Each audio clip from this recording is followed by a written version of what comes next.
gracias. La verdad es que pretendíamos con esta serie hacer como una introducción a los aceros en general para sentar unas bases concretas de la aplicabilidad de este tipo de materiales. Cuando nos vamos a cualquiera de los materiales, sobre todo metálicos, a los que queremos sacarle la máxima producción o la máxima aplicabilidad, pues tenemos que recurrir inicialmente, como en casi todos los casos, en saber qué es este material. Entonces, el hierro, como otros metales, pues es un metal de transición, tal como ven, pertenece a lo que sería la columna 8 y presenta unas características muy concretas en cuanto a su densidad, en cuanto a lo que sería su estructura cristalina, en cuanto a algunas especificidades que presenta el hierro que deben conocerse, ¿vale? Es claro que en la posición en la que se encuentra, pues va a ser bastante sencillo poderlo alear con los diferentes elementos que les rodean, ¿vale? Por lo tanto, en muchas ocasiones encontraremos como elementos de aleación pues el manganeso, el cromo, incluso el cobalto, el níquel, que son elementos bastante sustituibles, digámoslo así, en la estructura cristalina al propio hierro. Además, pues nos aparecen otros elementos bastante favorables que o bien se encuentran en los minerales que se utilizan para la obtención del hierro, como en la adición para hacer la reducción, como puede ser el caso, por ejemplo, del carbono, que efectivamente su misión es quemar en realidad el oxígeno, que sería el de partida, y para intentar eliminar el contenido en oxígeno que tengamos ya en el final del hierro, pues se utiliza frecuentemente el silicio. Con lo cual, este silicio es capaz de formar una escoria, un óxido de silicio, permitiendo eliminar la cantidad de oxígeno que el propio hierro pudiese tener. Bien, las propiedades fundamentales que el hierro presenta, lo que serían las propiedades físicas principales, tiene una masa atómica, digamos, media, no es de los elementos más pesados, pero ya es un elemento bastante pesado, con 55,8 UMAS, con un punto de fusión que es también bastante elevado, alrededor de los 1535. Por supuesto, los hay más refractarios, pero también hay muchos materiales metálicos, como el aluminio, el magnesio, que presentan puntos de fusión bastante inferiores. El punto de ebullición también es alto y quizá una de las cosas más importantes es que la densidad ya empieza a ser notable. Tenemos una densidad de más o menos 7,8, 7,9 kilos por litro o gramos por centímetro cúbico, con un módulo de elasticidad de 200 gigapascales. Esto hay que tenerlo, digamos, en cuenta a la hora de considerar la rigidez de este material. Veremos también en algún momento que estos módulos, que dependen exclusivamente de lo que es la estructura cristalina de los materiales, pues en algunos otros metales se presentan, digamos, de manera inferior. Por ejemplo, en el caso del titanio, pues tenemos alrededor de los 110 gigapascales, es decir, prácticamente una mitad. Y cuando estamos hablando de un aluminio, pues estamos hablando de un módulo de elasticidad de 70 gigapascales. Es la tercera parte. ¿Qué viene a significar esa rigidez? Que este material tiene un comportamiento, si lo queremos llamar así, parecido al de una cerámica, es decir, es rígido, ¿vale? Mientras que en el caso de un aluminio, por poner un ejemplo, tendríamos una deformación importante. Sin embargo, una de las propiedades fundamentales es la alotropía. Este es un metal alotrópico, hay otros metales que también son alotrópicos, pero no abunda la alotropía en la naturaleza, y el hierro entre ellos pues, es uno de los más importantes, y debido a esa alotropía es por lo que el ser humano ha sido capaz de fabricar y de deformar sobre todo este tipo de materiales. ¿Qué significa la holotropía? Pues es un cambio de estructura cristalina en función de la temperatura. En el gráfico precisamente podemos ver cómo en función de esta temperatura, pues a altas temperaturas tenemos lo que llamamos un hierro delta, que es una estructura cúbico-centrado en cuerpo, pero que transforma a unas temperaturas alrededor de los 1400 grados, pues transforma a una estructura cúbico-centrado en las caras. Es una estructura de hierro gamma, denominada austenita, que presenta una deformabilidad o sistemas de deformación, si lo queremos ver así, superiores, mucho más importantes. Por lo tanto, va a ser mucho más fácil deformar en el estado austenítico que no en el estado de hierro delta y tampoco de ferrita o hierro alfa. Entonces, aunque aquí diferenciamos un poco entre hierro alfa y hierro beta, es debido precisamente a, digamos, a la temperatura de Curie que nos marcaría la temperatura, la A2, a partir de la cual efectivamente pues tenemos un cambio, digamos, en el comportamiento magnético. Pero en cuanto a lo que sería el comportamiento por deformación, tenemos básicamente lo mismo y viene a ser otra vez un cúbico centrado en cuerpo. Esto es muy importante, sobre todo para los metalúrgicos, para los ingenieros que se dedican a poder aplicar este tipo de material, porque, por ejemplo, la solubilidad que tenemos de carbono en fase alfa o la que tenemos en fase gamma es muy, muy distinta. Esto lo veremos un poco más adelante. Bien, también presenta unas propiedades químicas particulares, tiene fundamentalmente dos estados de oxidación, digamos el 2 y el 3, con lo cual los óxidos principales pues sería este FeO, que sería el óxido de hierro 2, que se formaría inicialmente, también el óxido de hierro 3 y lo que sería fundamental en casi la naturaleza, que es una combinación de ambos óxidos. ¿Qué es lo que sucede? Que esta es como aparece en los hematites, en las limonitas, en los minerales que nosotros extraemos de la naturaleza y con los que podemos fabricar el hierro inicialmente, a base de desoxidar y por lo tanto reducir lo que serían estos óxidos. De esto se trata principalmente. Bien, ¿qué es lo que sucede con el hierro? Para nosotros poderlo obtener existen principalmente lo que llamaríamos dos instalaciones diferentes, ¿vale? La de mayor productividad y de producción, pero que también presenta más dificultades para poder obtener aceros especiales, es lo que llamamos la siderurgia integral, ¿vale? Con lo cual, esta, digamos, parte de lo que serían los minerales de la naturaleza, tanto de óxido de hierro como incluso del propio carbón.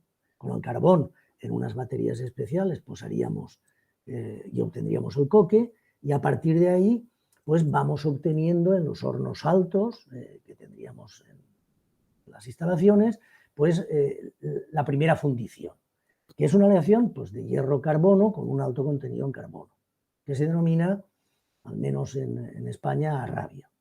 A partir de ahí es transportado a lo que ya llamaríamos la acería, donde tenemos oxiconvertidores cuya misión es precisamente quemar ese carbono excedente.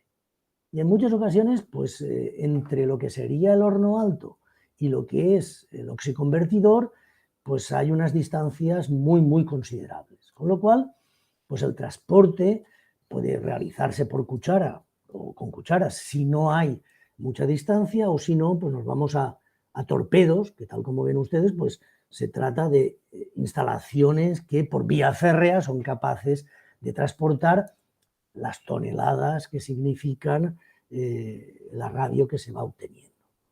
Una vez, evidentemente, ya hemos convertido el hierro en lo que podríamos denominar acero, puesto que ya se trataría de una aleación, aunque tenga un contenido en carbono pequeño, pues ya procede a continuar con la instalación, en la colada, bien lingotera, bien continua, en la deformación plástica en caliente, la deformación en frío y todo el tema de acabados. Esta sería la siderurgia integral que presenta, vuelvo a insistir, pues grandes producciones, ¿vale? En ocasiones, pues estos oxiconvertidores, para tener una idea, estamos hablando de, yo creo que casi el mínimo que se fabrica es de unas 40 toneladas de acero y se alcanzan gigantismos hasta las 400 toneladas. Bien, el otro sistema es lo que llamamos una miniacería, ¿vale? Y la miniacería es de horno eléctrico. Sí que es verdad que también podríamos, a través de ese arrabio con estos torpedos, poder cargar de alguna manera los hornos eléctricos, pero fundamentalmente se van a cargar o se pueden cargar con chatarra. Por lo tanto, las miniacerías trabajan muchísimo con chatarra y suelen, prácticamente en todos los casos, acudir a lo que sería una colada continua. Colada continua, bien de blooms o slabs, es decir, de rectangulares o de cuadrados, que nos permiten pasar por estos trenes de laminación para conseguir de alguna manera pues, los subproductos correspondientes o los perfiles si fuera necesario, ¿vale? Echamos un vistazo, no sé si muy rápidamente o con un poquito de detenimiento, a lo que serían pues, los diferentes elementos, ¿vale? En el caso concreto del horno alto, tal como ven ustedes, pues tendríamos evidentemente en la parte superior un tragante, que es por donde vamos a añadir los minerales y el coke para poder comenzar la conversión. Evidentemente lo que vamos a hacer en ese caso es ir reduciendo ese oxígeno que constituye los óxidos y por lo tanto en lo que sería la cuba pues vamos a iniciar digamos este quemado, si queremos verlo así, de estos minerales. Evidentemente necesitamos un inyector de viento, un venteo, para poder activar y minimizar lo que sería la propia fabricación. Pero así todo, el arrabio de salida, que lo tendríamos en la parte inferior del horno, tenemos, por supuesto, un tiempo de conversión más o menos importante, alrededor de las 24 horas. Es decir, desde que cargamos el material, que vamos cargando continuamente, que continuamente vamos soplando y van a contracorriente ascendiendo los gases, que por supuesto también con la parte del tragante podemos eliminar y obtener no solo esos gases con los que calentar algunas de las instalaciones de la propia acería, sino también un subproducto que serían los polvos de tragante. Es decir, al final lo que vamos a hacer es intentar limpiar estos gases para retener los polvos y, si es posible, utilizarlos de alguna manera. Desde luego, no que haya una emisión a la atmósfera, que sería un problema bastante importante,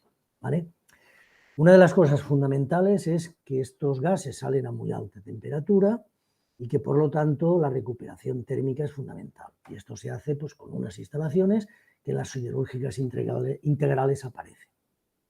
Una vez vamos ya a lo que llamaríamos la acería, porque en realidad ya es donde hay una conversión de lo que podía ser este hierro fundido con mucho carbono, que es el arrabio, hacia ya aceros más finos, suele utilizarse en una gran mayoría de instalaciones la conversión con oxígeno. Entonces tenemos una lanza que es la que impulsa el oxígeno hacia lo que sería nuestro metal fundido, nuestro arrabio, y efectivamente en esa reacción lo que estamos haciendo es producir también gases que serían CO y CO2 principalmente. Si nosotros vamos analizando los gases, podemos controlar, mediante esa presión de CO, CO2, pues podemos controlar el avance de la conversión y, por lo tanto, la calidad que estamos obteniendo en los aceros. Aquí aparecen diferentes tecnologías también, que no vamos a entrar al caso, porque creo que es importante dar un vistazo general, que sería si utilizamos rutas de escoria ácida o de escoria básica. Yo creo que casi todas las instalaciones del mundo hoy en día están utilizando escorias básicas de óxido de calcio. ¿Vale? En el caso del horno eléctrico, hemos comentado de que se puede cargar con chatarra, incluso 100%. Se puede también cargar, tampoco habría problema en cargarlo con arrabio, 100%, puesto que los electrodos lo que están haciendo es o bien calentar el material o mantenerlo en estado caliente. Lo que es evidente es que se tendría una cierta disponibilidad, no sé si mejor o peor, a la hora de que, dependiendo de la fluctuación del mercado, hay momentos en los que la chatarra es más cara que el arrabio y por lo tanto cargamos un poco más de arrabio, o en algunas ocasiones la chatarra baja bastante su precio si hay un excedente y por lo tanto cuesta mucho más fabricar arrabio que no consumir la chatarra. Así todo, aunque hay mini acerías, evidentemente, que parten de chatarra exclusivamente, en las siderúrgicas integrales, que pueden tener oxiconvertidores y hornos eléctricos, pues juegan un poco con esa diferencia de precio que puede haber en el mercado para cargar más o menos de arrabio. Lo que nunca van a hacer es parar un horno alto, ¿vale? Si paran en el horno alto, evidentemente es para desmontarlo y realizar uno nuevo.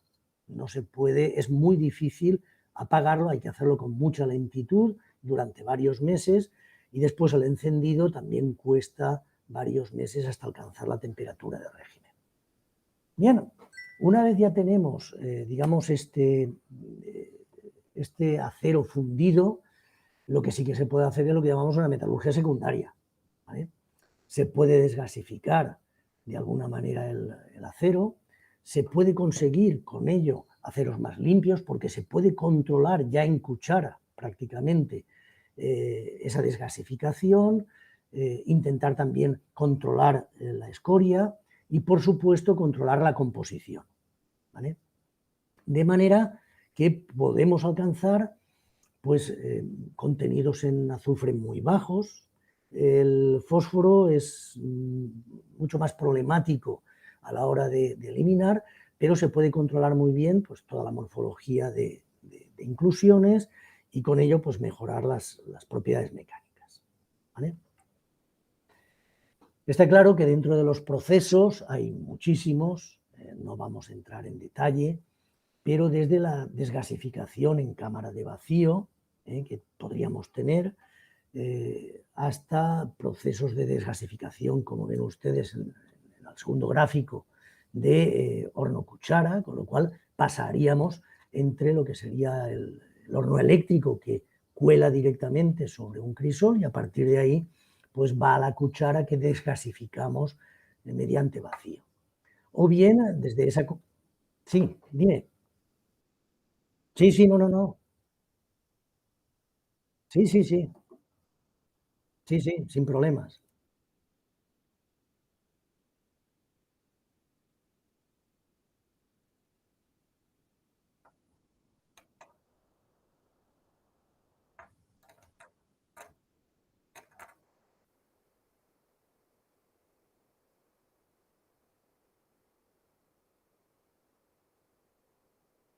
Ujú. Sí, la contestación a la segunda pregunta, que es no más sencilla, pero es más clara, es que estamos hablando de que la colada nosotros la hacemos a unos 1300 grados, ¿vale? Sacamos el arrabio más o menos a esta temperatura, precisamente porque la reacción del carbono, y lo veremos en el diagrama de equilibrio, hace que para composiciones alrededor del 4% de carbono tengamos temperaturas bastante bajas. Y de esos 1560 que tendríamos en el caso del hierro, pues bajamos prácticamente a los 1300, 1250 en realidad, pero vamos, solemos colar como unos 50 grados por encima. Eso significa que a lo largo de lo que sería la cuba, pues tenemos temperaturas en la parte del crisol de esos 1300 y hacia arriba temperaturas también importantes, aproximadamente podemos hablar de unos 1400 lo que se puede alcanzar, ¿vale? En cuanto a lo que sería este horno eléctrico, es verdad que tiene una mayor diversificación o capacidad de cambios, ¿vale? Y que puede trabajar con chatarra exclusivamente. Incluso puede trabajar con arrabio sólido. O sea, el arrabio no solamente se puede colocar en el oxiconvertidor o en el propio horno alto de forma líquida, sino que también se pueden sacar lingotes y a partir de ahí hacer la venta, digamos, en este sentido del arrabio. Así todo, lo que tenemos es un problema quizá de dependencia de la chatarra, que es algo mayor que el que podemos tener en el caso concreto de la siderúrgica integral. Sin embargo, cuando nos vamos a aceros especiales, por ejemplo, aceros inoxidables, no se pueden hacer de forma integral, se tiene que hacer con horno eléctrico, ¿vale? Y a partir prácticamente de chatarras o de lo que llamamos ferroaleaciones, es decir, ferrocromo, ferroníquel o níquel incluso, etc. Entonces ahí tenemos unas ciertas ventajas y las miniacerías, que es lo que hay muchas más en el mundo que lo que serían integrales, ¿vale? Pues implementan el horno eléctrico, se puede controlar muy bien la temperatura o bastante bien. Y hay también hornos, cuando son de una menor capacidad, que en lugar de ser de arco eléctrico, pues son, por ejemplo, de inducción, ¿vale? Hay muchas variaciones. El problema que tenemos con todo esto es que hay mucha variación en ese sentido. Una última metalurgia secundaria que sería muy interesante al menos comentar. Esta se utiliza para materiales que son altamente reactivos, por ejemplo, pueden ser aceros inoxidables, aleaciones incluso de titanio o titanio puro comercial, es realizar lo que llamamos una refusión bajo electroescoria, ¿vale? De manera que estamos fundiendo de nuevo como electrodo lo que sería nuestro lingote y obtenemos un segundo lingote donde podemos controlar de alguna manera el enfriamiento. Aquí es muy importante el control que tenemos del enfriamiento, de la masa fundida, etc. Estamos hablando de grandes cantidades, no son hornos pequeños, son hornos de bastantes toneladas. Toda la metalurgia secundaria en cuchara pues puede ser mínimo para 20 toneladas de material, ¿vale? Y eso hace que sean instalaciones muy macro, que no es habitual el poder disfrutar, digamos, de una visita a ellas. A partir de ahí, a partir de tener más o menos el material fundido y después de una metalurgia secundaria, si lo merece, no en todos los casos se pasa ni mucho menos a esa metalurgia secundaria, ¿vale? Pasaríamos a lo que llamaríamos la colada. Y la colada, no voy ni tan siquiera, creo que no me he preparado ninguna de lingotera, porque cada vez es menor el uso de este tipo de coladas, son coladas por gravedad y fundamentalmente lo que llamaríamos coladas continuas. Entonces, tal como veis, tenemos en la parte, digamos, superior lo que sería, se llama artesa, lo que es un crisol, donde nosotros vamos colando a partir de las cucharas que nos transportan desde los oxiconvertidores o de los hornos y vamos añadiendo a este crisol el material para que vaya colando de forma continua.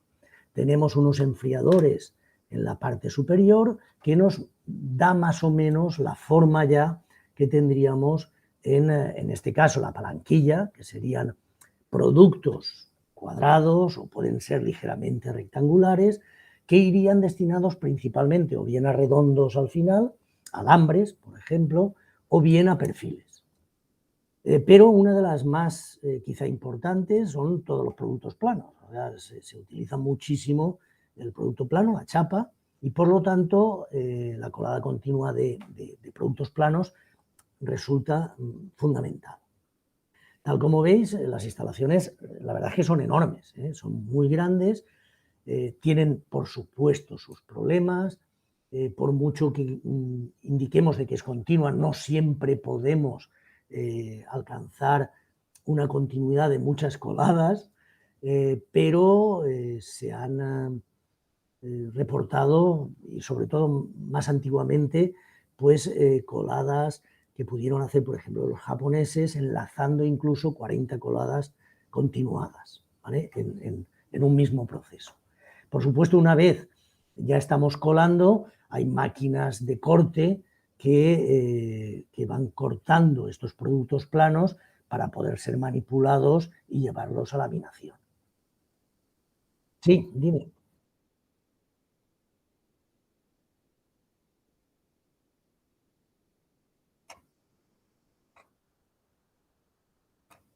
Sí, sí, en el caso concreto de partir de los minerales, eh, algo se puede hacer en horno eléctrico, pero fundamentalmente es alto horno, ¿vale?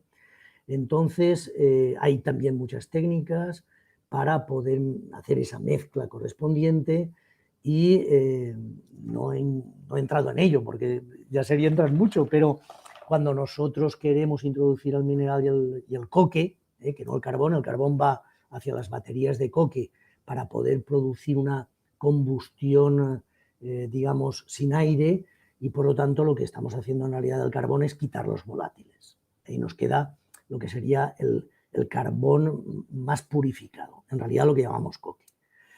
Este coque sale en forma de tortas y por lo tanto se ha de moler. Igual que el mineral de hierro también se muele hasta el tamaño adecuado. ¿Qué significa la molienda? Pues que tenemos partes que nos interesan, que serían más o menos groseras, y tenemos finos.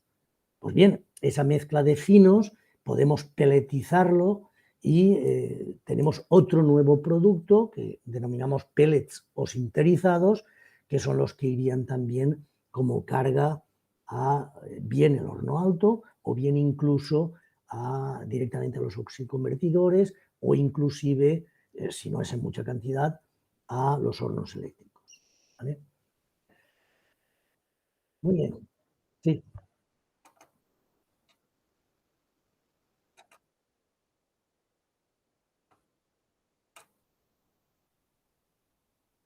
Eso también depende, eso de pequeño es muy relativo, es muy relativo.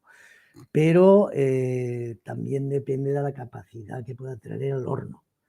Hornos de fusión hasta 5 kilos, digámoslo así, si es por combustión de fuel, etcétera, su calentamiento no suelen ser muy caros. ¿Eh? Hablando en términos de euros, que es en lo que yo me manejo, alrededor entre los 8 o 10 mil euros pueden estar. ¿Vale? Y desde luego, si entramos en Alibaba o alguna de estas, aparecen precios totalmente casi racionales, desde luego puestos en China, que se ve que están cambiando instalaciones y nos venden a los demás lo que ya no quieren ellos. Pero vamos, son económicos siempre y cuando nos vayamos ni a hornos de inducción ni a hornos incluso eléctricos. Un horno eléctrico es que no existe de baja capacidad. Cuando tenemos un horno eléctrico de baja capacidad es que es muy baja capacidad. Nosotros disponemos de hornos de laboratorio hasta 200 gramos, que no es mucho, y vale unos 40.000 euros. ¿Vale? El problema está a veces en lo intermedio, es decir, entre 3 y 5 kilos, 10 kilos, ahí es donde hay una dificultad y se tiene que ir a calentamientos más tipo fuel, principalmente. El calentamiento eléctrico es poco rentable en ese sentido. Bien, lo que está claro es que una de las cosas que debemos tener en cuenta, y es muy importante, porque sucede, por supuesto, en los lingotes, sucede también en las coladas continuas, es las contracciones que tenemos del hierro desde el estado líquido. ¿Vale? Ya de entrada, en estado líquido, hay una cierta disminución de sus dimensiones. Es decir, ya tenemos una pérdida, digamos, dimensional o de volumen con la disminución de la temperatura. Pero sobre todo, lo que estamos teniendo de manera muy, muy importante es cuando aparece la solidificación. En el momento de la solidificación hay un salto brusco y por lo tanto una contracción de solidificación que hay que tener en cuenta. Esto es sobre todo más importante cuando la pieza es moldeada, es decir, cuando queremos no colar en una preforma que efectivamente después deformaremos en caliente o frío, sino cuando ya queremos hacer una colada en molde para poder obtener una pieza, ¿vale? Lo que llamaríamos un acero moldeado o incluso una fundición. Porque ahí, entre lo que sería el tamaño del molde y lo que es el tamaño de la pieza, tenemos que tener muy en cuenta este tipo de contracciones, ¿vale? Bien, además tenemos la contracción en estado sólido, que también, tal como veis, aproximadamente podríamos decir que es una recta, pero que tiene a su vez, por esa alotropía que comentábamos, por ese paso de hierro delta cúbico centrado en cuerpo a hierro gamma cúbico centrado en caras y otra vez hierro delta en cúbico centrado en cuerpo, pues tenemos unas contracciones o expansiones importantes, ¿vale? Bien, esto hace que lo tengamos que tener muy en cuenta por bastantes motivos, ¿eh? Y lo iremos viendo con el desarrollo de lo que serían los aceros. Todo el tema de contracción, y gracias, digamos, a esa transformación de delta a gamma que sucede a temperaturas bastante cercanas a las de solidificación, pues no presenta más que ese, digamos, riesgo a que aumenta la contracción inicial de solidificación por esta disminución del volumen al pasar por esa temperatura de aproximadamente 1400 grados, ¿vale? Pero la que ya puede ser más significativa y quizá más problemática, porque ya tenemos unas temperaturas donde los esfuerzos de esas contracciones y dilataciones es importante, es precisamente cuando pasa de nuevo de lo que es austenita a ferrita alfa. Alrededor de los 910, 912 grados, depende un poco de los contaminantes que tengamos en el hierro, y que efectivamente, tal como vemos, hay una expansión. Entonces, de pronto el volumen aumenta. ¿Qué significa? Pues que si nosotros lo hacemos de una manera brusca, podría incluso haber una fisuración superficial por efectos de esta expansión, ¿vale? Es verdad que todavía a esas temperaturas de 900 grados la capacidad de formación del hierro es importante y por lo tanto la puede absorber de alguna manera, ¿vale?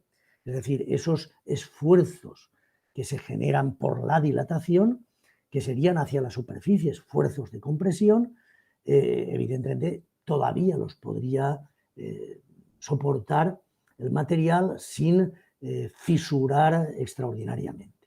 Pero es algo que debemos tener bastante en cuenta, ¿eh? Bien, a partir de disponer ya del material en estado sólido, ya comenzamos con lo que serían los procesos de deformación plástica. En el caso del hierro, y vuelvo a insistir un poco en ese sentido, tenemos dos sistemas cristalinos diferentes, pero el sistema que tenemos a elevadas temperaturas es muy favorable. Es decir, el material en estado austenítico, en cúbico centrado en las caras, presenta bastantes sistemas de deslizamiento, hasta 12, con lo cual hay una facilidad de formar prácticamente en cualquier dirección. Sin embargo, en el caso concreto del cúbico centrado en el cuerpo, pues nos quedamos principalmente con 3 sistemas de deslizamiento y por lo tanto la deformación es algo más complicada. De ahí que en el caso del hierro principalmente diferenciamos mucho lo que llamamos laminación en caliente o deformación en frío, laminación en frío, ¿vale? Bien, la laminación es pasar por unos cilindros de laminación, ¿vale?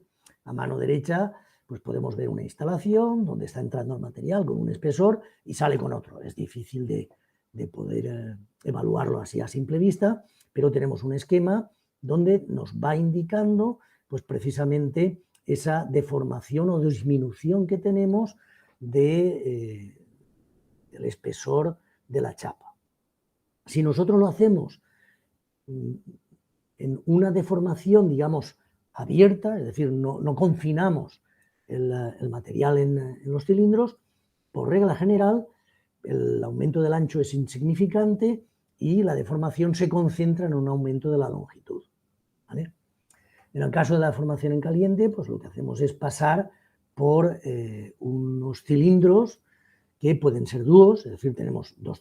En realidad, los dos cilindros de, digamos, de laminación, serían estos pequeños, mientras que estos son cilindros de acompañamiento de mayor volumen, que lo que están intentando es que lo que denominamos tabla, que sería el ancho que en realidad va a laminar el material, pues no provoque flexiones y por lo tanto flechas, abombamientos, en definitiva, de los laminadores, de los cilindros. Por lo tanto, lo más normalito sería trabajar con un dúo, pero por regla general en muchas instalaciones se cuenta con dúos reversibles o con tríos, es decir, que pasa en una dirección por unos cilindros y en la otra dirección por otros cilindros. Tal como vemos también, hay una refrigeración importante, tanto los cilindros como las propias chapas, ¿vale? Luego eso significa que independientemente del paso del tiempo, que iría enfriando el material, vamos a tener en lo que llamaríamos un tren o una disposición de diferentes cajas, pues vamos a tener una disminución de la temperatura. Dicho de otro modo, puedo comenzar a laminar a 1200 y acabar prácticamente a 980 grados, ¿vale? Si laminamos en caliente, nunca vamos a bajar de esa transformación alotrópica que comentábamos, ¿vale? Bien, las instalaciones evidentemente pueden ser muy complejas. En algunos casos no solamente tenemos un tren al que vamos acercando, como en este caso, lo que serían los cilindros y por lo tanto cada paso que nos hace, este sería un tren dúo reversible, cada paso que haría el material pues vamos consiguiendo un espesor menor y en el caso de las palanquillas, para tener un ejemplo, podemos pasar de esos 20 centímetros o pasemos ya a milímetros, pues de los 200 milímetros hasta incluso llegar a los 3 milímetros, ¿vale? Lo lógico es quedarnos entre esos 3-5 milímetros de laminación en caliente. Muchas de estas chapas ya van directamente a servicio, puesto que necesitamos planchones, o bien pasarían ya a la laminación en frío. Bien, ¿qué es lo que sucede y qué tenemos de interesante en este caso? Pues lo que llamamos una deformación controlada y por lo tanto un control muy importante entre lo que serían unos laminadores y el tiempo que discurre entre el paso por el laminador y el paso siguiente. Y esto significaría que controlamos las temperaturas y procedemos a lo que llamaríamos ya no solo una laminación en caliente, donde lo que pretendíamos era disminuir el espesor, sino lo que llamamos un tratamiento termomecánico.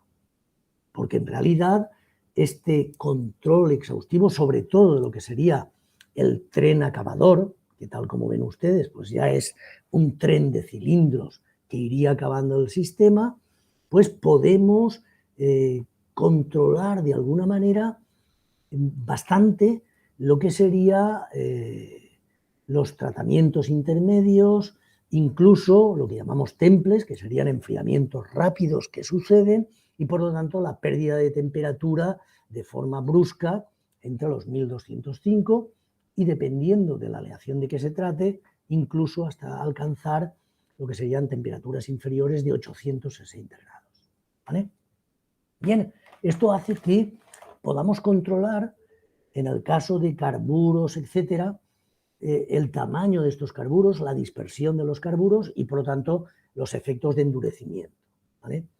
Yo no he preparado nada porque no sé si les interesa a ustedes. Hablaremos un poco, pero no demasiado, en otra sesión, precisamente del efecto de algunos de estas partículas, llamemos endurecedoras, que se utilizan para mejorar bastante el comportamiento de los materiales, ¿vale? Por lo tanto, todo el tratamiento termomecánico se realiza en lo que llamaríamos la laminación en caliente. Por supuesto, no todas las instalaciones son capaces de suministrar este tipo de tratamientos.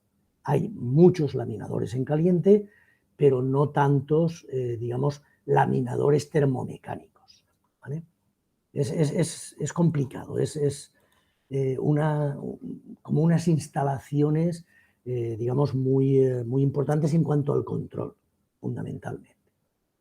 Bien, según nosotros vamos disminuyendo el espesor de las chapas desde este slab, digamos, inicial, este producto plano que teníamos, pues por poner un caso de esos 200 o 150 milímetros de espesor, el espaciado que requerimos entre los diferentes laminadores cada vez es mayor, puesto que el producto va alargando y bastante. Así todo, en el acabado, que lo hacemos a través de un tren, necesitamos ya obligatoriamente acabar bobinando, ¿vale? Por lo tanto, vamos a finalizar todo el proceso de laminado en caliente, bobinando el material para llevarlo de alguna manera al tren de laminado en frío, ¿vale? Estas bobinas, por ejemplo, en España, donde yo resido, en Comunidad Valenciana, pues tenemos un tren de laminación en frío que traen el laminado en caliente o bien desde la parte superior de España, es decir, a unos 700 kilómetros de distancia, generalmente por barco, o bien incluso desde el Japón, ¿vale? Dependiendo de cómo vayan los precios, pues también se ajustan a un mercado u otro. Lo que sí que está claro es que cuando llega la bobina laminada en caliente a lo que sería el laminador en frío, que suele ser una planta separada, no en distancia, no tiene por qué, pero sí en su concepto. Nosotros tenemos un almacén de acopio de lo que serían las bobinas de laminado en caliente, y a partir de ahí lo primero que necesitamos es intentar no solo desengrasar, sino también eliminar la capa de óxido que se nos ha formado precisamente por el bobinado en caliente principalmente, ¿vale? Y esta bobina ya pasaría, sí, dime.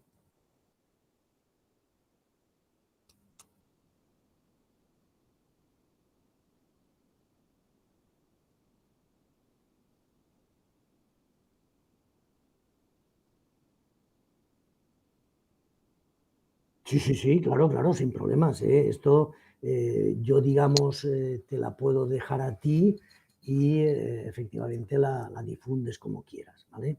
No la he difundido antes, si puedo la segunda sesión, incluso puedo enviar previamente la presentación para que se pueda difundir, y si quieren ya seguir las transparencias tampoco habría problema, ¿vale? Lo que sí que es muy importante para mí es que podamos entender lo que sucede. Esto muy parecido es la laminación de perfiles igual, ¿vale? Con lo cual, el perfil sí que es verdad que nos quedaríamos en el tren de acabado de perfiles, ¿vale? O de redondos, pero en el caso de la laminación de chapas es donde es un poquito más complejo el sistema. Lo que sí que está claro es que después de pasar por un tren tándem donde podemos bajar de esos 3, 5 milímetros hasta espesores prácticamente de 0,5, 0,6 milímetros, es quizá uno de los mínimos que se puede conseguir en el caso del acero, pues pasamos por un conjunto de cajas, generalmente suelen ser 6, ¿vale? Entre 5 y 6, que realiza esa deformación ahora en frío.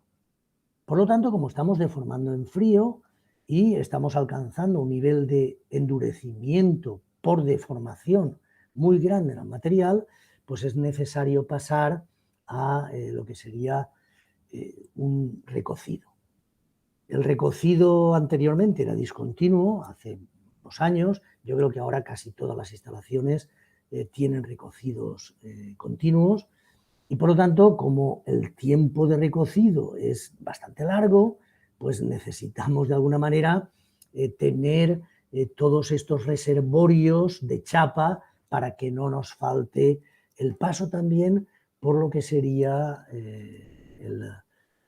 el acabado del material, ¿vale? Se produce como un pequeño estiramiento final en ocasiones para darle una cierta actitud y poder bobinar de manera adecuada.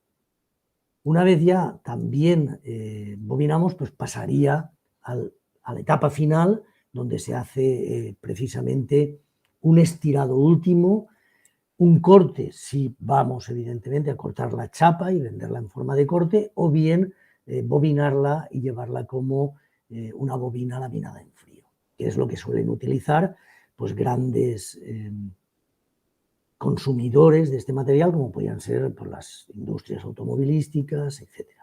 ¿Vale?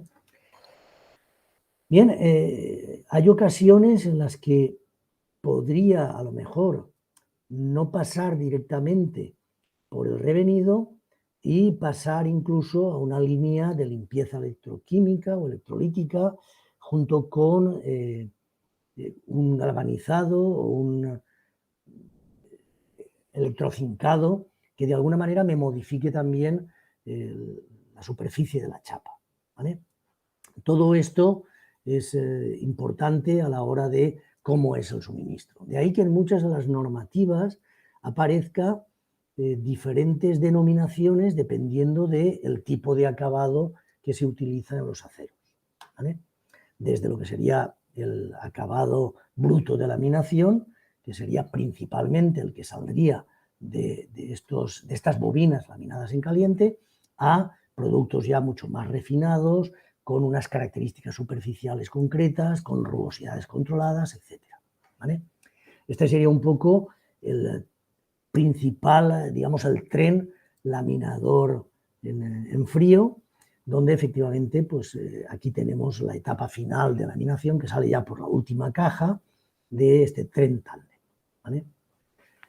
Bien, con esto lo que hemos hecho es dar un vistazo general a lo que sería la fabricación, es decir, cuáles pueden ser las condiciones o problemas que nosotros podemos tener en el hierro y en los aceros en su fabricación. No hemos entrado en cómo fabricamos aceros especiales, aceros de alta aleación, ni cosas de ese tipo, que tienen, evidentemente, su misma forma de transformación, y lo que es muy importante es entender perfectamente lo que es el diagrama de equilibrio en cada una de las ocasiones y qué es lo que sucede con ello. El diagrama de equilibrio lo que nos va a indicar, que sería un gráfico de este tipo, tal como vemos, es cuál es la transformación que está sucediendo en función de algunas de las variables. ¿Vale? Se suele representar para una presión constante y en general se utiliza la presión atmosférica, pero también podría hacerse uso de en algunas ocasiones, pues de diagramas de equilibrio a una presión determinada. ¿Vale? En este caso nos dedicamos a lo que sería el diagrama hierro-carbono, que es el elemento principal porque además es bastante complejo de poder quitar, pero fundamentalmente esa composición con el carbono es lo que ha hecho que el acero adquiera el interés para la humanidad que ha tenido a lo largo de estos 5.000 últimos años. ¿Vale? Prácticamente desde su descubrimiento, es decir, en el momento en que se pudo obtener hierro puro, se obtuvo acero. ¿Vale? Bien. ¿Cuál es la diferencia que encontramos? No sé si meterme mucho en lo que serían las transformaciones distintas que obtenemos. Veremos algo con un poquito más de detenimiento, pero no mucho. Y lo que sí que es evidente es que en la parte izquierda, en el eje, lo que hemos representado es las transformaciones alotrópicas que teníamos. Si recuerdan ustedes, en cuanto solidificábamos era hierro delta. A partir de los 1400 más o menos, 1394, tenemos la transformación a hierro gamma, que sería la austenita, y efectivamente a partir de esos 912 aproximadamente, pues la transformación a hierro alfa o ferrita. ¿Vale? Bien, esto es lo que sucede en el hierro puro, pero cuando nosotros estamos interaccionando con el carbono, tendríamos ese efecto que el carbono va a realizar sobre el hierro. Y por lo tanto, lo que observamos es inicialmente que lo que sería la austenita se expande, no, pero incorporamos, aumenta el campo de existencia de esa austenita tanto a temperaturas superiores como a temperaturas inferiores. De manera que lo que sería la existencia del hierro delta queda reducido a unos contenidos en carbono bastante bajos y a lo que sería una temperatura bastante elevada, ¿vale? De hecho, lo que sería la existencia de la austenita pues vendría dada por todo este, digamos, trapecio de alguna manera que tendríamos aquí. Bien, algo parecido sucede también cuando añadimos ese carbono al acero, puesto que la austenita amplía su campo de existencia a temperaturas más bajas y pasa de estos 912 a temperaturas alrededor de los 727, 725 grados centígrados, ¿vale? Bien, lo que es evidente es que esto no puede hacerlo siempre y hasta el infinito, entre comillas. Con lo cual, la existencia de esta austenita obliga de alguna manera a una precipitación de lo que llamamos una segunda fase. Es decir, en el momento en que yo voy a pasar de la austenita, que tiene una solubilidad en carbono alta, elevada, alrededor de un 2%, a cerrita, que no tiene solubilidad del carbono, es decir, la solubilidad máxima, lo ponemos aquí, es 0,022%, significa que yo no puedo hacer esa transformación alotrópica sin que haya una transformación subsiguiente, como es la transformación que llamamos eutectoide, ¿vale? Intentaré explicarla al menos de una forma muy básica para poder entenderlo. Bien, si nosotros seguimos aumentando el contenido en carbono, pues sigue apareciendo esa solidificación, evidentemente, que las temperaturas van bajando de alguna manera y de forma importante, y a una temperatura, o mejor, a una concentración de un 4,3, pues tenemos también una transformación muy especial que denominamos transformación eutéctica, donde vuelve otra vez este líquido a intentar formar lo que sería un acero con un contenido en carbono bastante más bajo, inferior a ese 2%, y a su vez formar con el exceso de carbono pues un carburo. Y por lo tanto son zonas en las que existiría la fase gamma y el carburo de hierro, ¿vale? Esto va a ser muy importante en cuanto a lo que va sucediendo en el material. Bien, si nos fijamos en estas transformaciones principales, tanto la eutectoide como la eutéctica, evidentemente la peritéctica la vamos a obviar porque es la que sucede a muy altas temperaturas y tampoco tiene un interés excesivo, salvo en los últimos años, donde a la hora del espacio, de conquista de ese espacio, pues la transformación peritéctica ha vuelto otra vez a tener interés o importancia. Bien, si observamos estas transformaciones a más bajas temperaturas, tenemos lo que he coloreado un poco en rosa, que no sé si lo he hecho mal porque después no se ven muy bien los números que hay debajo, pues se centran en la transformación eutéctica. Y esto es lo que constituye el mundo de lo que llamamos fundiciones de hierro, ¿vale? Y por lo tanto, una fundición de hierro será un elemento que supera ese 2% de carbono y donde tiene lugar la transformación eutéctica. Como no es objetivo de nuestro estudio, al menos en principio, pues vamos a centrarnos en lo que sería el contenido inferior al 2%, que es lo que denominamos aceros. Es decir, el hierro es un metal y los aceros es una aleación hierro-carbono. El que después coloquemos otros elementos de aleación no hay ningún problema, ¿vale? Pero, evidentemente, se siguen denominando aceros desde, vuelvo a repetir, hace más de 5.000 años. Con lo cual, llamaremos acero y no hierro cuando ya está aleado. Bien, ¿cuál es el acero, entre comillas, más simple? La aleación que llamamos de carbono, pues son aleaciones con un contenido en carbono bajo. Inicialmente podemos hablar incluso de contenidos en carbono del 0,1, 0,2%, que no es mucho, cuando por razones de la ganga que se incorpora al mineral, debido a los elementos que utilizamos para formación de la escoria, etcétera, tenemos como 4 elementos más básicos, que conformarían lo que llamamos el diagrama hierro-carbono, ¿vale? El primero de ellos es el silicio. Tenemos contenidos, y ya lo veremos en algunas de los diferentes aceros, el contenido medio suele estar alrededor del 0,4%, es decir, casi el doble que el carbono, y sin embargo no se considera elemento de aleación, precisamente porque está sí o sí en el hierro. Lo adicionamos para controlar no tanto el contenido en azufre, sino la forma en la que combinamos el azufre.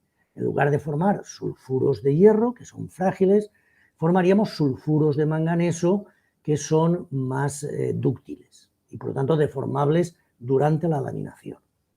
Significa que para que no tengamos problemas en contenidos en azufre alrededor del 0,045%, debemos añadir aproximadamente ese 0,5-0,6% de manganeso, ¿vale? En esos contenidos tampoco se supone que actúa como elemento de aleación, ¿vale? Y finalmente, pues uno que ya hemos nombrado, que sería el azufre, y el otro que también hemos nombrado un poquito, que es el fósforo. Ambos son bastante complejos de eliminar, ¿vale? El azufre se puede eliminar algo con las escorias básicas, pero resulta muy complejo, y lo que se puede es, mediante el manganeso, controlar al menos de qué forma aparece. Y el fósforo, pues lo único que podemos es limitarlo también con las escorias de calcio y limitarlo a un contenido inferior también a ese 0,045. Dependiendo de la calidad del acero, cuando el acero llamamos que es un acero limpio, estamos hablando de que ya no es un 0,045, es un 0,035. E incluso ya aceros especiales, pues intentamos que el contenido no supere, por ejemplo, un 0,025 de fósforo o azufre. No siempre es fácil, ¿vale? También en este caso tampoco actúan inicialmente como elementos aleantes, ¿vale? Cuando aparecen como elemento de aleación, el contenido ya es mayor. Por ejemplo, un contenido de un 1% en azufre se ha puesto, digamos, a propósito para poder conseguir que la viruta rompa fácilmente. Entonces formará parte, o al menos de algunos, de lo que llamamos aceros de alta maquinabilidad o de fácil mecanización, ¿vale? Bien, ¿qué sucede con los aceros? Volvemos otra vez a este diagrama con esa exposición de lo que sería pues la ferrita, que vemos que es muy poquito lo que hay, prácticamente a temperatura ambiente es cero la proporción que tenemos de carbono, y esa austenita, que en el momento en que pasa por la composición, digamos, eutectoide, que sería ese 0,77 más o menos, pues se desdobla en dos componentes. Es decir, la austenita es una estructura cristalina única, monofásica, cúbico centrado en las caras. Cuando nosotros superamos esta transformación eutectoide, va a transformar por una parte en granos de ferrita y por otra parte en partículas de cementita. Pues bien, esta cementita, que es el carburo de hierro, que esto básicamente nos quedamos ahí porque a partir de la cementita lo que tenemos es grafito y cementita, no hay más, constituye una transformación microestructural específica, de manera que alternamos láminas entre la ferrita y la cementita. Y a esta alternancia, estos granos, digamos, bifásicos, que están conformados por estas dos fases, le llamamos perlita. Entonces, la perlita sería como el grano resultante de la transformación de la austenita, que incorpora estas láminas de ferrita y cementita, ¿vale? Bien, dentro de estos aceros, los aceros que denominamos eutectoides, que son los que presentan la transformación eutectoide tal cual, es una transformación que podríamos representar, si lo queremos hacer así, pues como esa transformación de la austenita gamma a ferrita alfa más carburo. Pero efectivamente esta mezcla de aquí lo hacemos de una forma muy concreta, conformando granos procedentes de estos granos de austenita en lo que llamaríamos microestructuras eutectoides de perlita. ¿Vale? Esa formación de la perlita presenta lo que llamaríamos una precipitación inicial del carbono excedente. Es decir, cuando la austenita, si nos fijamos, presenta una solubilidad en carbono muy alta, ¿vale? Cuando quiere pasar a ferrita, que no tiene solubilidad de carbono, pues lo único que puede hacer es comenzar a formar como núcleos de carburo. ¿Vale? Hacer que reaccione y que el exceso de carbono que presenta forme este carburo de hierro, esta cementita. Y por lo tanto formaría esta lámina. ¿Qué sucede? Que esta lámina intenta crecer, pero como las inmediaciones de las láminas comienzan a ser deficitarias en carbono, porque ha formado un carburo de hierro que es mucho más rico que la cantidad de carbono que tenemos, comienza a realizarse la transformación alotrópica de esa austenita a fase ferrítica, o sea, a la ferrita alfa. Y por lo tanto, la nucleación de esta formación de la ferrita, pues envuelve de alguna manera a estas láminas, llamémoslas así, iniciales del carbono.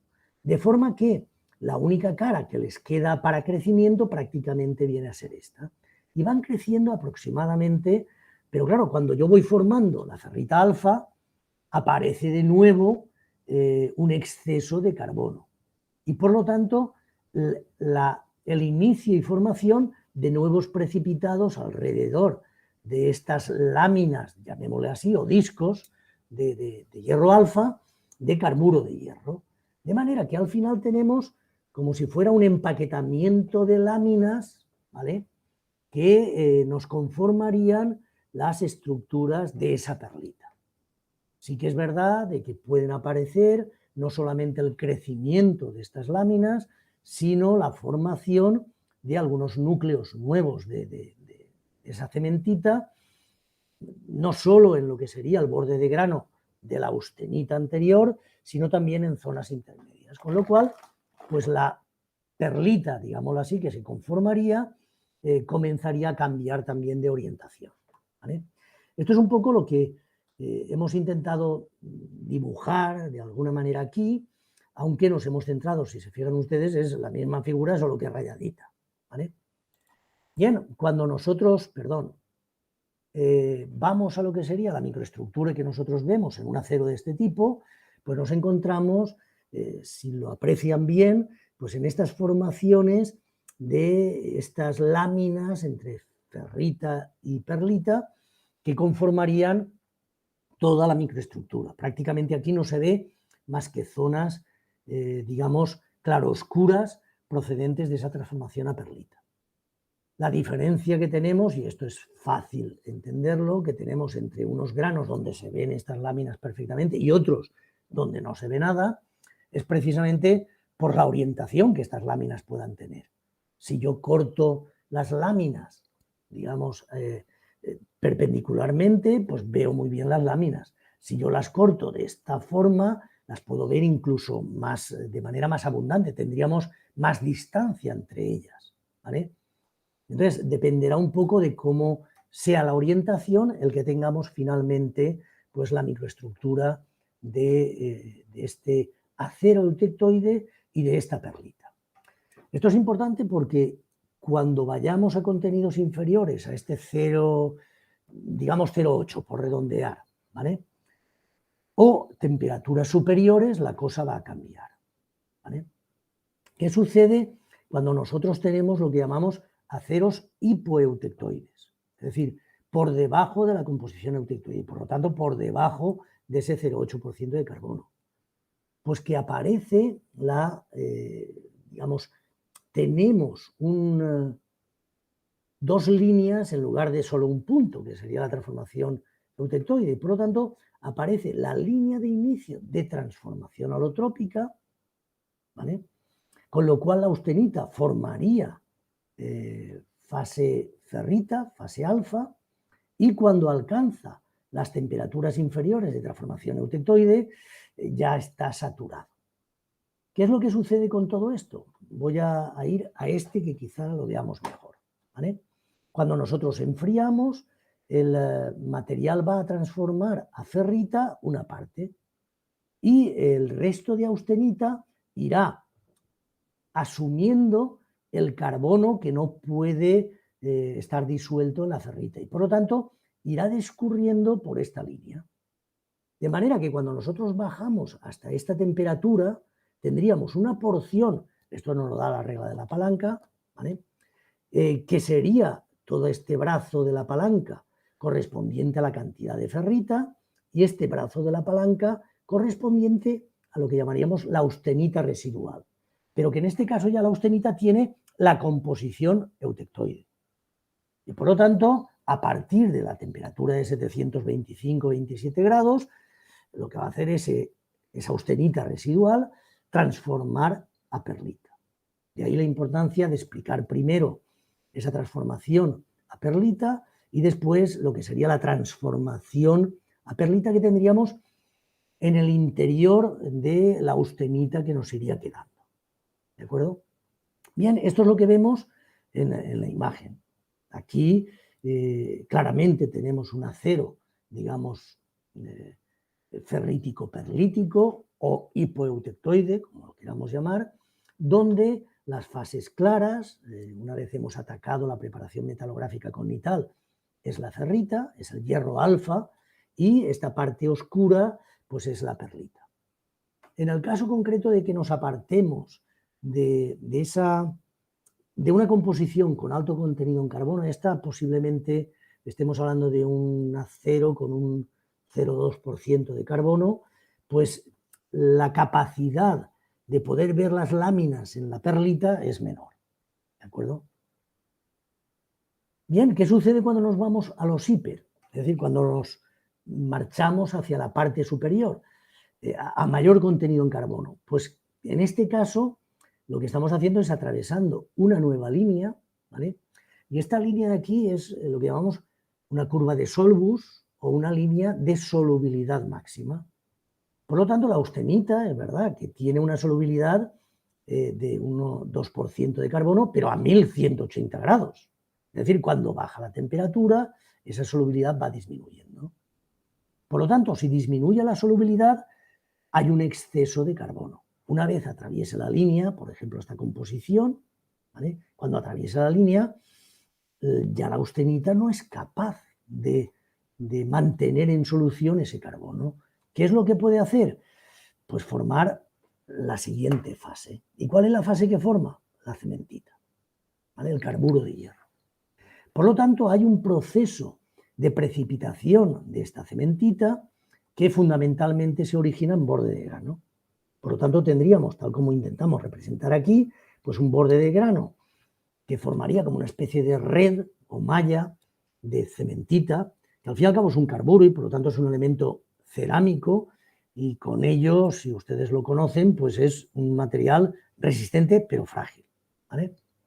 Y efectivamente, cuando alcanzamos la temperatura de transformación, digamos, alotrópica y eutectoide, en este caso, pues la austenita que ya nos quedaba en función de ese contenido en carbono del contenido eutectoide, pues va a transformar a perlita, ¿vale? Por lo tanto, en el interior vamos a tener perlita y en el borde de grano vamos a tener cementita, esa fina red.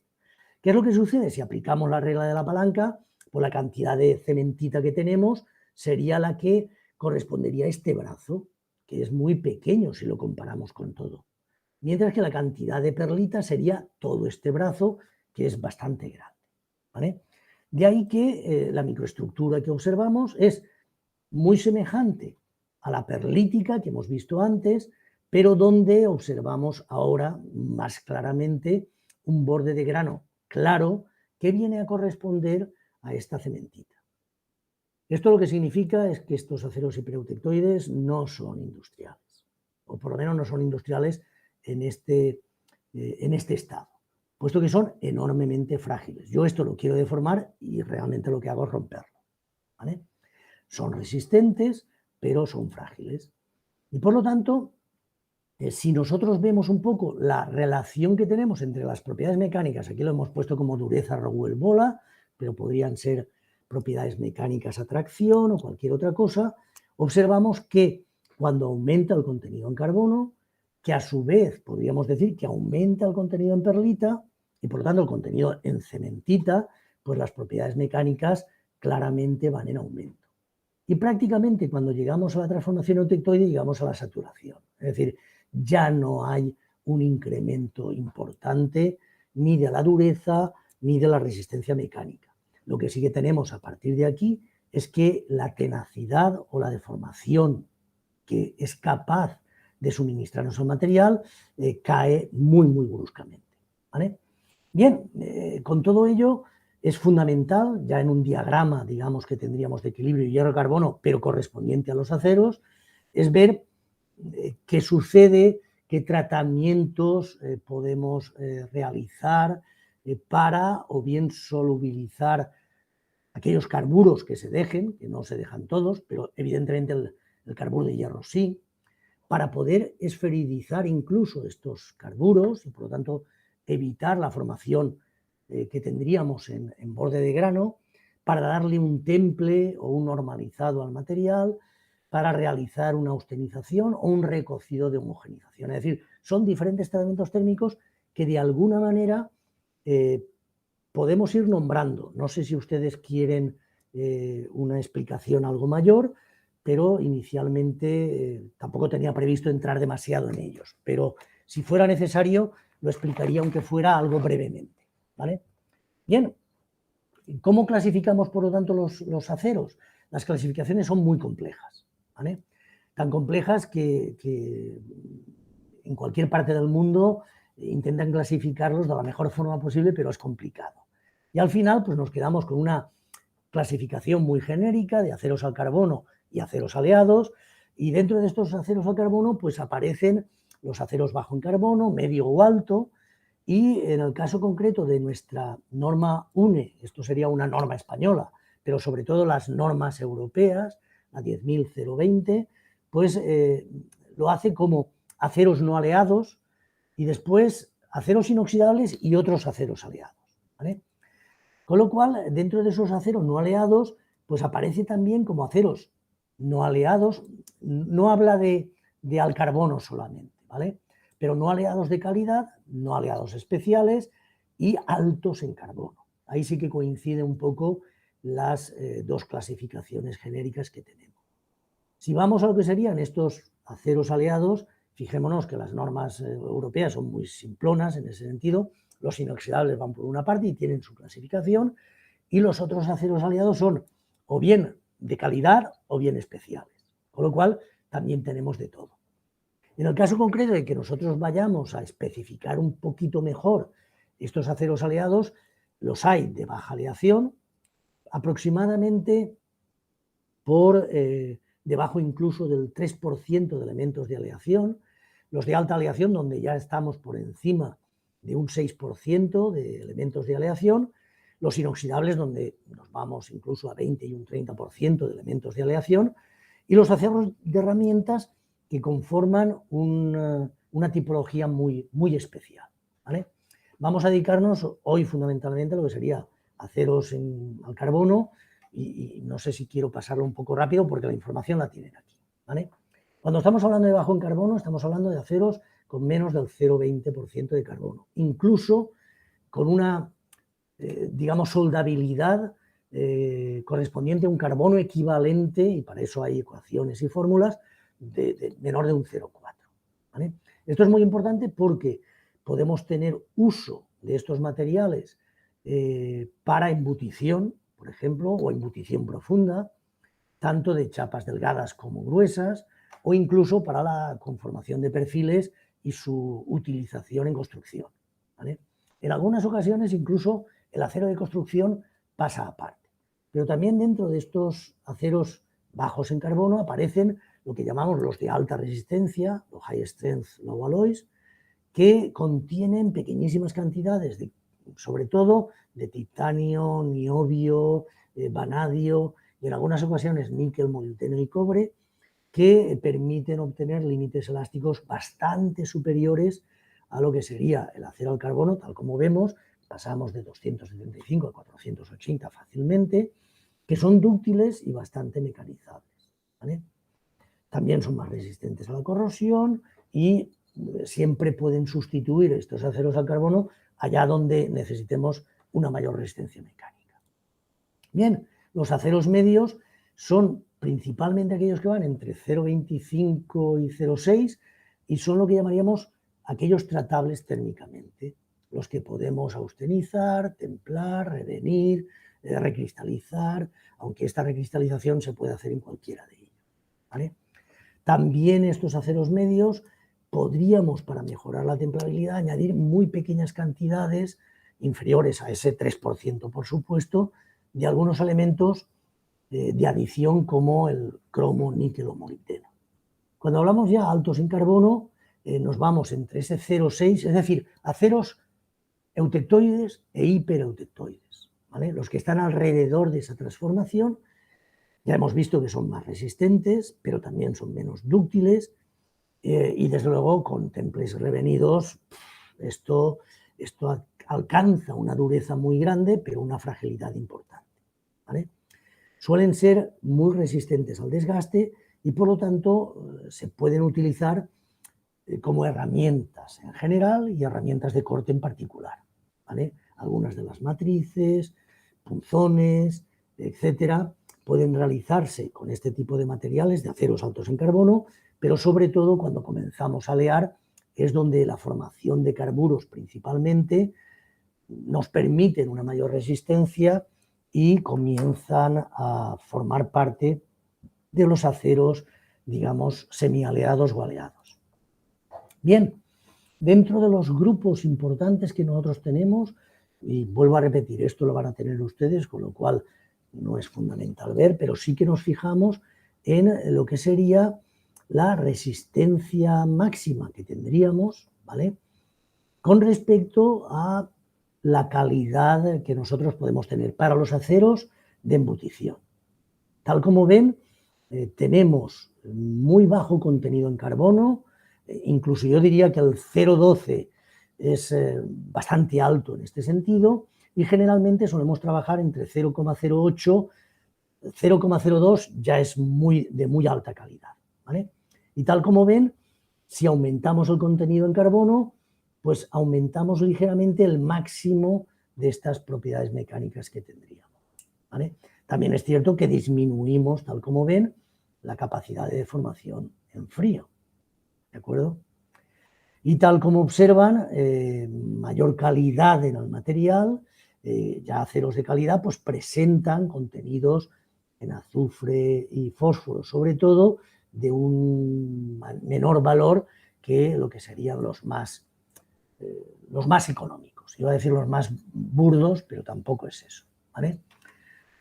Bien, estos aceros dulces también los hay para específicamente trabajar con esmaltado. Y el esmaltado, que es un recubrimiento cerámico, vítreo en concreto, pues presenta de alguna manera unas características bastante semejantes, no difieren mucho a lo que acabamos de ver para embutición, y también el contenido en carbono, en este caso, sí que nos supera el 0,08, ¿vale? Tenemos, por tanto, algunas adiciones de algunos elementos, como podría ser algo de este titanio, y el manganeso, estamos hablando, como hemos comentado antes, de ese entre 0,40, 0,50, 0,60 aproximadamente. Bien, con esto lo que conseguimos es una gran deformabilidad. Si nos damos cuenta, es importante la resistencia máxima que tenemos, que no es muy elevada, y sobre todo es muy importante la deformación plástica que tenemos en frío. Es decir, esto nos permite ir, tanto en un caso como en el otro, a productos de embutición y que estos productos, estas capacidades pues no se vean mermadas cuando estamos esmaltando, ¿vale? Si nos vamos a lo que serían estos productos laminados en caliente, es fundamental entender las diferencias en cuanto a la exigencia que yo le puedo hacer al suministrador con respecto al espesor que podría tener la chapa, ¿vale? Fijémonos que aquí estamos hablando incluso de chapas hasta 1 milímetro. Por lo tanto, laminado en caliente podemos llegar a chapas de espesores bastante bajos, ¿vale?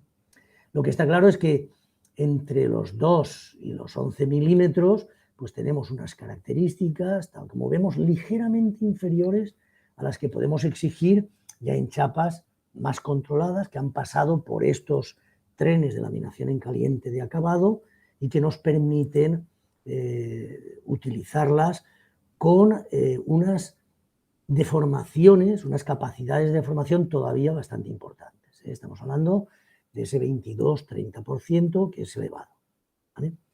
Con contenidos en carbono también, tal como ven, bajos. Luego, todo esto son aceros de embutición, por lo tanto, aceros dulces, aceros con bajo contenido en carbono, aunque sean productos procedentes del laminado en caliente con espesores bastante bajos.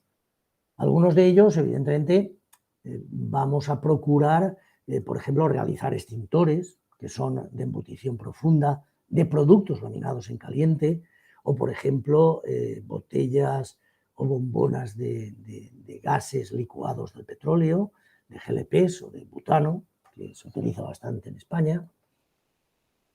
Y hay otras composiciones de lo que podríamos denominar aceros de construcción, ¿vale? Estos tienen designaciones bastante específicas, en el caso concreto europeo, y vienen en función de las propiedades mecánicas que le exigimos, ¿vale? Aquí solamente hemos dispuesto de los contenidos en carbono y de otros elementos, y tal como vemos, el manganeso sigue sin introducirse exactamente como elemento de aleación y ya estamos hablando de un 1,5 casi de promedio, ¿vale?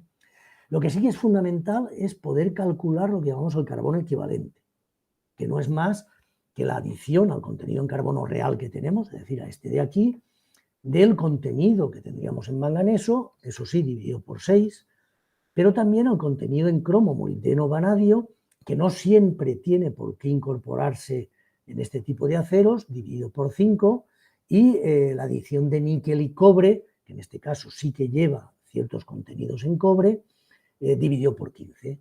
Entonces, toda esta suma nos daría un carbono equivalente bastante superior a lo que sería este 0,2 o 0,18 que tendría, ¿vale?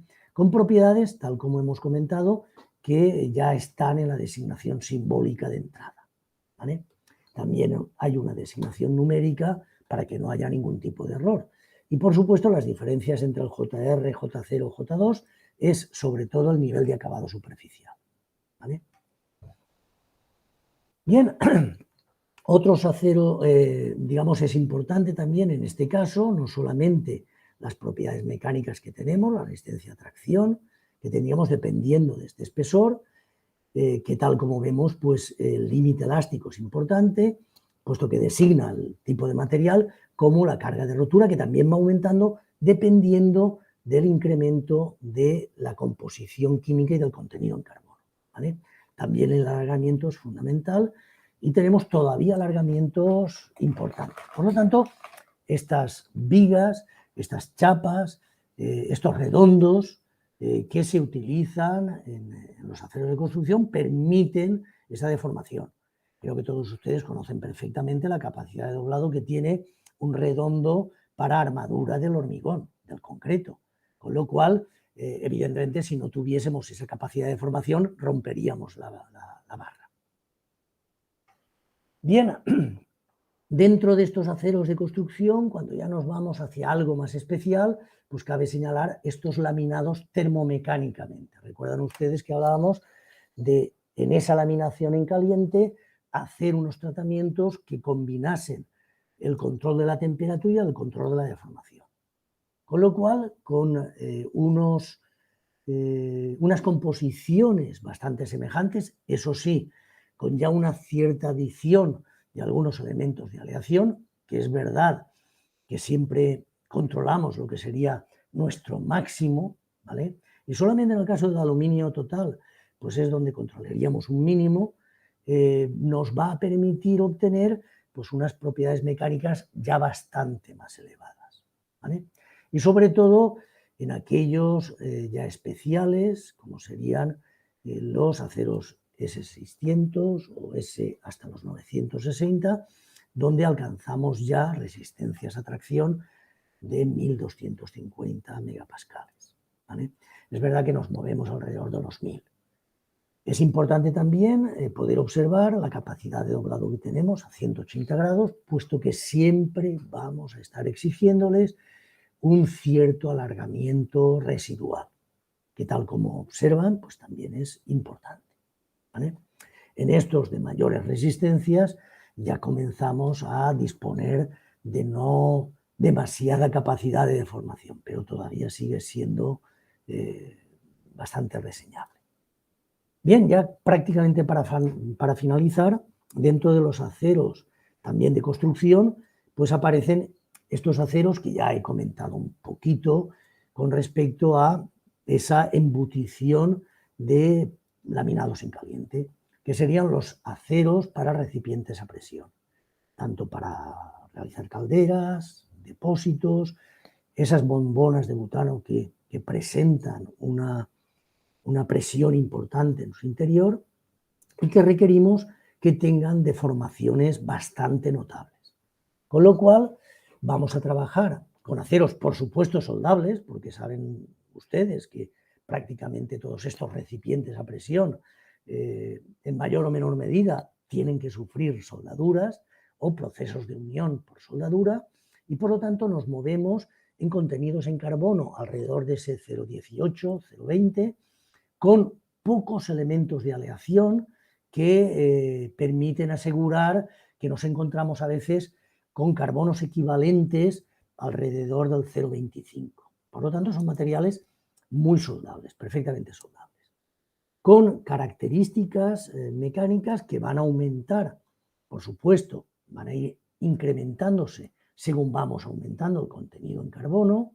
También puede afectar alguna diferencia en algún otro tipo de elemento, pero tal como ven, prácticamente permanecen igual todo el resto de elementos, y donde permanece una deformación, una capacidad de deformación, un alargamiento a rotura, en el caso de los ensayos a tracción, bastante importante, ¿vale? Bien, esto sería todo por hoy. Disculpen porque me parece que me he pasado más de lo que yo tenía previsto, y espero que pueda haberles aclarado bastante en este sentido.